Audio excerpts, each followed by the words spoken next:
Welcome back to Commando Performance Podcast, the number one military podcast in the world.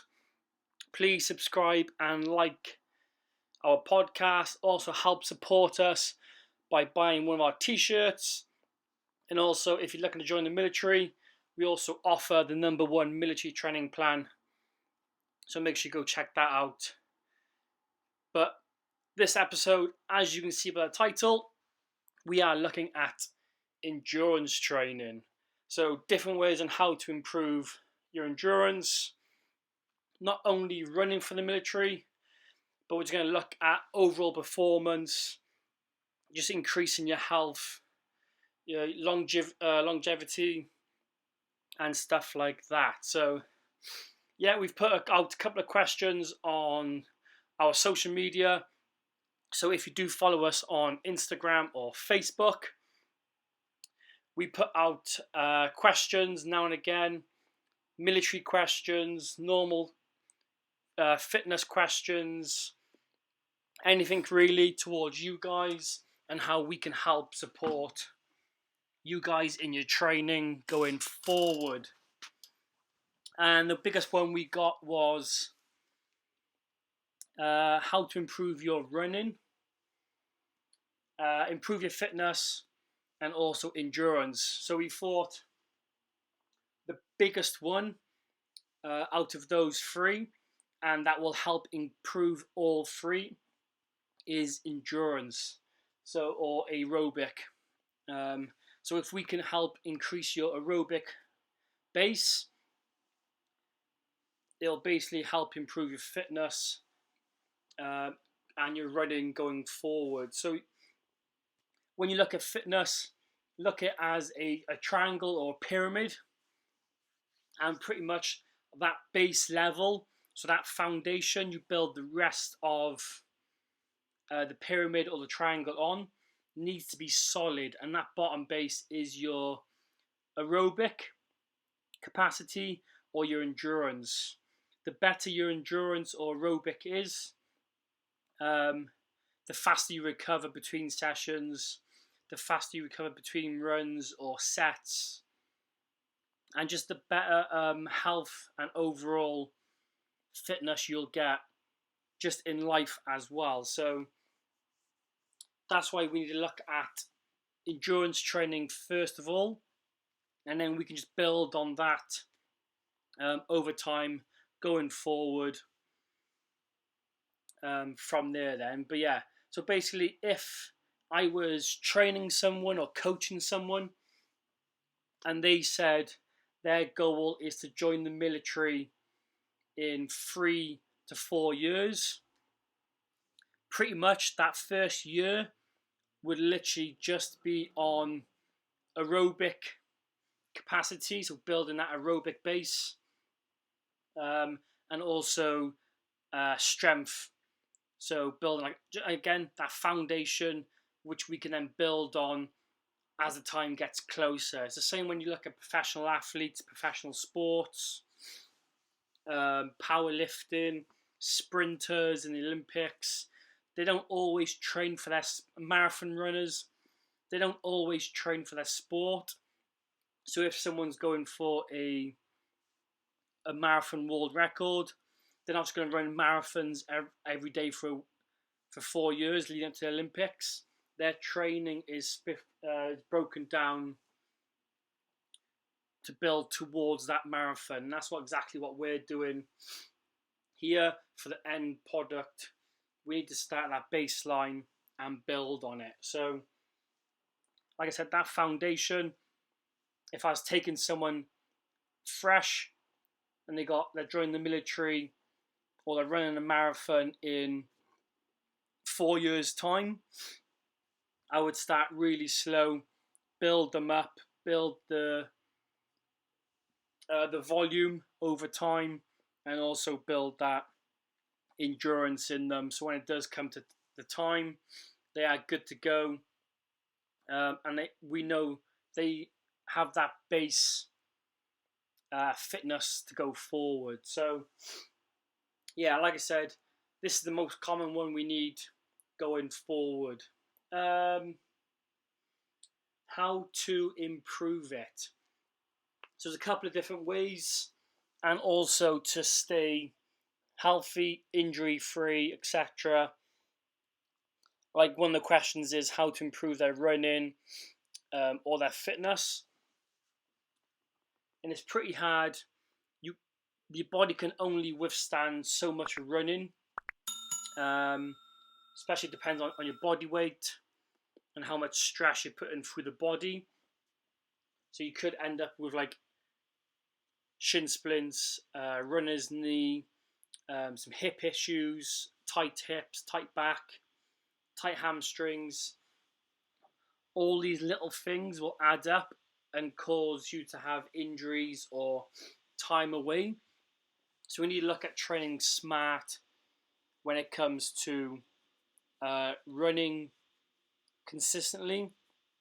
Like I tell people, you can easily run once, twice a week and be fine, but improve your fitness in other ways.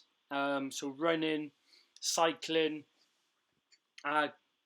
swimming and cycling are great ones, low impact on the body, but also great for fitness going forward. Like swimming, you can literally jump in the water, swim. You think of how taxing swimming is. If you haven't swum for ages, you jump in, you swim like 8 lengths, how out of breath you are. So just imagine how, if you kept swimming weekly, how much fitter you would get over time. So yeah, you might jump in week 1, swim 8 lengths, and be completely out of breath and tired. And then 6 weeks down the line, you can swim 25 lengths and breathe and be pretty consistent and controlled and quite confident with yourself. And that's pretty much, you've built the confidence in the water. You've also built volume in swimming. So each week just going in and swim a little bit further, a little bit further, a little bit further. So you're increasing that distance you're swimming each week. And you're also building that fitness also. And then with swimming, with the water and you're floating, it takes all stress off the body and the joints. So it's pretty hard to get injured in the swimming pool. If lads are injured or they've got shin splints or some sort of injury, I always tend to jump in a swimming pool and go swimming. Like I said, it takes the stress off the body. You won't get injured, but you'll also keep that fitness level high while you're recovering from that injury. Again, cycling, a great one for leg endurance, because the legs are pretty much doing the work. So this will carry over to your running, especially when it comes to endurance in the legs. With cycling, you just have to cycle for a little bit longer. So to get a benefit from cycling, it depends on how often you cycle. Again, to start with, I would probably start with just going on an hour bike ride, the week after an hour and a half, week after 2 hours, and just slowly increase the time domain, or you can increase the distance. So if week 1 you went for an hour bike ride and you covered 20k, next week you could go for an hour bike ride but try and cover 25k. Or like I said, the other way around, you could just go on an hour steady bike ride, next week an hour and a half, and just increase the time. And again, they're both different ways on how to improve your fitness and endurance. With the increasing the distance in a time frame, that's then just going to play into muscular endurance and how much your legs can withstand or push that pace for a certain time frame. But so to build a great, again, both great training methods, I would probably, to start with, just go with increasing the time you are cycling over the couple of weeks to start with, and then you can then start looking at building the distance into that as you start getting closer. you can start adding speed work into your training. So we've done swimming, we've done cycling. If you're in a gym, you've got access to a gym. You can also do mixed aerobic work or mixed conditioning. So if you are in a functional gym, we've got a assault bike, a skier, a rower, or a runner, skier, bike. All you need is like 3 pieces of cardio machine, but make sure they are functional. Don't jump on a cross trainer or one of those crazy things. If it's got a Stairmaster, that's also a great piece of kit. So a Stairmaster, a treadmill, an assault bike, a skier or a rower. Those are probably the 5 big ones I would look at when it comes to a gym. And pretty much you could pick a distance on each one or a time frame. So you could do a minute on each machine and do that for 10 times. Or you could pick a distance. Like I say, you could do 1k row, 2k bike, 1k ski, and again just repeat that for an hour or 50 minutes. Again, that's just a good way to build our fitness in a gym on all different kinds of machines. So you're not just hitting one body part or one muscle. You are testing the whole body and the fitness and your energy systems. So a bike will tax your legs mainly. A rower is legs and arms. A skier is arms. So again, all this will carry over, help improve your fitness and also muscular endurance in different ways. And then running.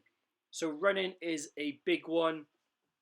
Like I said at the start, if you're new to running or you haven't ran at all, or the goal is a marathon in 4 years' time or 3 years' time, I would probably start. So let's get a client in mind. So I've got a client that's never ran before and they want to run a marathon in, say, 2 years' time. So because they've never ran before, I'm going to first start looking at building volume in the run and also in the legs. So we need to get them to a certain level before we can start doing interval runs, long runs, etc. Because if they start running 5 miles 3 times a week, probably in about 2-3 weeks' time, they're probably going to have an injury, or they're probably getting injured the first week. They'll have shin splints or something like that if they started running 5 miles plus straight away. So I would start off with, like I said, intervals and building volume. So maybe something like 6 sets, 1 minute run, 2 minutes walk. So they'll just run at a comfortable pace for a minute, continue walking for 2 minutes, and then just repeat that 6 times. And then the week after or the next session, we could increase that to 8 sets or 10 sets, or we could increase the time from 1 minute of running to 1.5 minutes of running, and keep the walk into 2 minutes. And then the week after, 2 minutes running, 2 minutes walking, and increase the sets. So again, so you can now see how you can start building volume slowly over time. Because they have this long period of 2 years of running a marathon, we can spend 2 years to get up to that marathon distance. So we don't have to be running a marathon in a month. We can slowly increase that distance so the person stays healthy, injury-free, enjoys their training, and there's no stress on the body going forward. So that's how I would basically start if I had a client who's brand new, never ran before, and their goal is to run a marathon, let's say. And then another client is, let's say we've got someone joining the military, so they've been running, say 2 to 3 times a week, and it's probably 3 to 5 miles each run. So with this, they've kind of built some tolerance and volume in running. Like I said, they're running 2 to 3 times a week and between 3 to 5 miles each time. And they've just been running that distance consistent every week. So when it comes to running, and with them joining the military, I would then start looking at testing and training the 3 different energy systems. So instead of going into detail, to break it down easy for you guys, there's 3 energy systems the human body has. One of them is basically short and sharp. We have medium, and then we have long. So short and sharp, let's say it is a 40 meter dash or 100 meter sprint, between that range. So just short, sharp, like 10 seconds max effort. Medium, we could be looking at between 400 and a K in distance. And then that's medium, so 400 to a K, maybe a little bit longer, maybe a mile. And then long is we're looking at like 10K, half marathon, a marathon. So those are the 3 different energy systems I would then start looking to train.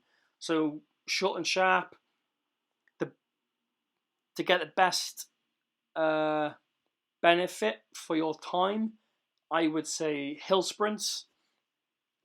A great way to build leg strength, muscular endurance in the legs, and also kind of keeps the stress off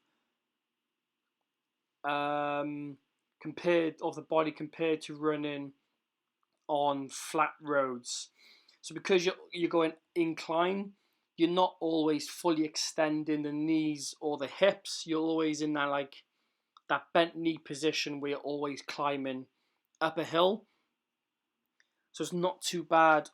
A little bit better than running flat foot or doing sprints on the road. But hill sprints is a big one for short and sharp. I would maybe even do sprints on like a football pitch.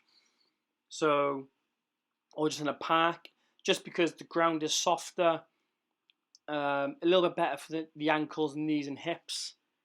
Because, like I said, the ground is a little bit softer, the grass, it absorbs the beating a little bit better than on the road.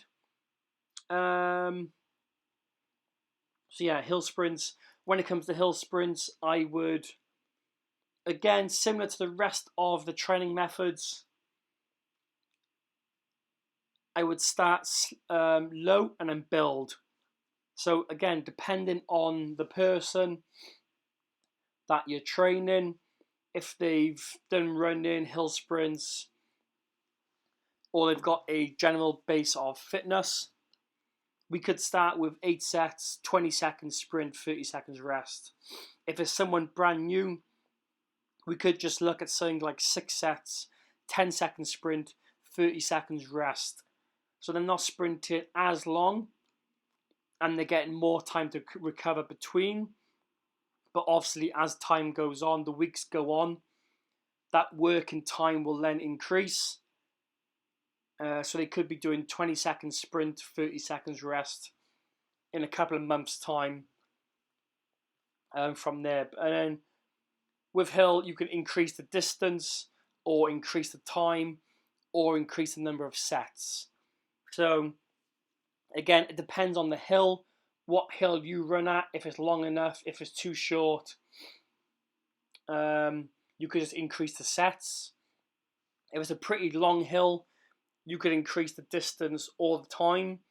If you don't know distance, then just go on time. So 1 week 10 seconds, next week 15 seconds, week after 20 seconds, and so on. Or you could just run to a certain point in the hill. So if it's got lampposts, sprint to a lamppost, walk back down, sprint to lamppost, walk back down. Or you could do intervals.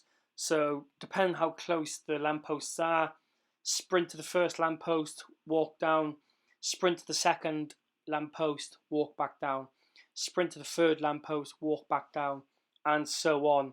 And each week you could add a lamppost or stuff like that. There's loads of different ways you can train when it comes to hill sprints, etc. But they are great ways to improve your short, sharp sprint times. Also, if you've got the beep test in the military, the bleep test is a fitness test I use quite often. Hill sprints will help massively when it comes to that. Medium distance or energy system. Like I said, you've got the 400 to 800 meters or a K. Again, with that, I would also then start looking at intervals. So again, you can use football pitches, you can use lampposts, or you could use distances.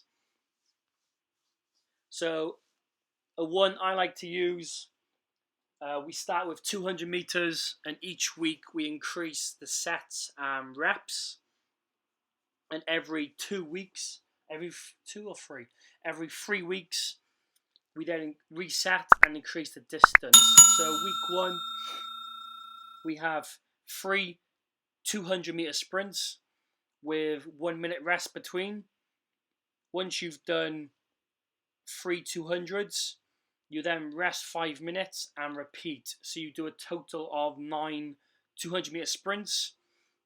The week after, you then do 5 200-meter sprints. Once you've done 5, you then rest 5 minutes and do 3. Do it 3 more times. So you then do 15 200-meter sprints. And the week after, I'll then reset to 3 sprints again, but then I'll increase to 400 meters and so on. So these are a great one until I get to a K. Some people like push over a K. I go 1,002 and stuff like that. This will help improve your mile time, your mile and a half time, and stuff like that. So with these intervals, we're trying to build or trying to maintain speed over a certain distance. So with the 200 meters, you want every 200 meters to be around the same speed, like best effort, but around, let's just say 45 seconds. So every 200 meters should be around 45 seconds. And then when it comes to 400 meters, every 200 meters should still be the same. So to make the maths easy, let's say week 1, you were doing 200 meters in 30 seconds.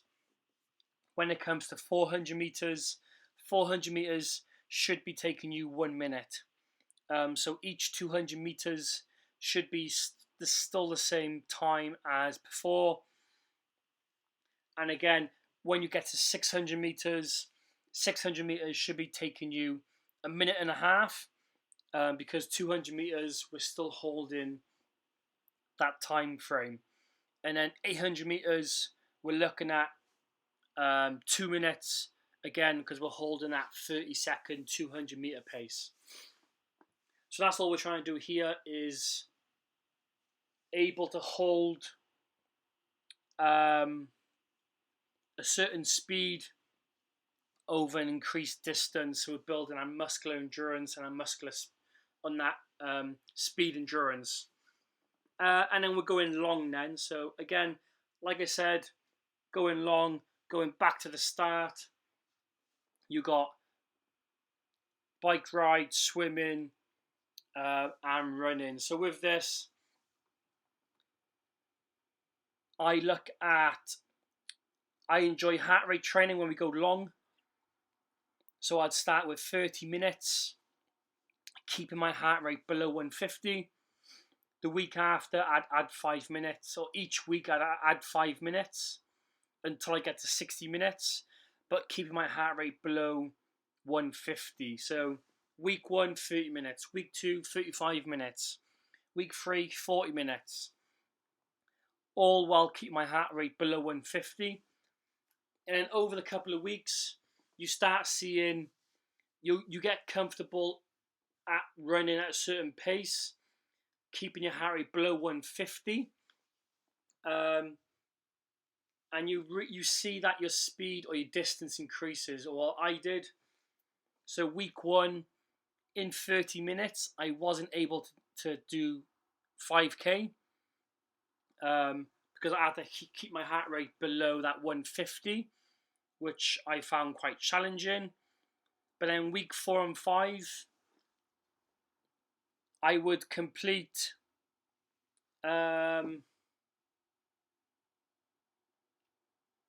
5k in about 28 minutes. So, and while keep my heart rate below 150. So it was all good. Like I said, I enjoyed that kind of stuff. Again, you could do the same thing, but just look at increasing the time. If you haven't got a heart rate monitor, that's completely fine. Just run nice and steady for a certain time period. Like I said, add in like 5 minutes each week going forwards. And that's how you would increase your running over time. I wouldn't run no more than 60 minutes. I don't see it being very beneficial.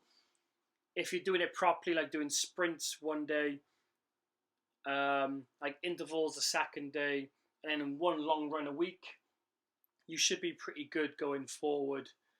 But going back to building endurance, like I said, try and mix it up. Keep it fun. Don't want to keep just go running 6 times or 4 times a week and just get bored. Try and get in a swimming pool if you can. Improve your swimming and your fitness that way. Try and jump onto a bike and just go. Try and cycle as fast as you can for as long as you can, pretty much. And also get on the road and do some running. And if you've got access to a gym, like I said, also try and just mix it up again. Do some rowing, do some cycling, do some ski ergs. Again, just play around with it. You could do distances, you could do time. So you could do like 2 minutes on each machine for like 10 rounds, or don't even put rounds on it. Just do 2 minutes on each machine for 60 minutes and just move for 60 minutes pretty much. So every 2 minutes, just change the cardio machine. Just keep it fun and enjoyable. You could even chuck in exercises. So you could do a 2 minute on the bike, 2 minutes of squats, 2 minutes of running, 2 minutes of sit-ups, something like that. So just play around with it, have fun with your training, and just go from there. So again, thanks for listening to this podcast. Hope you enjoyed it. I'm going to try and get more out to you guys. If you have any questions, just chuck them in the comments. And also, don't forget to help support us. Buy a t-shirt or sign up to our training programs. It means a lot. Thanks again, and please hit that subscribe button.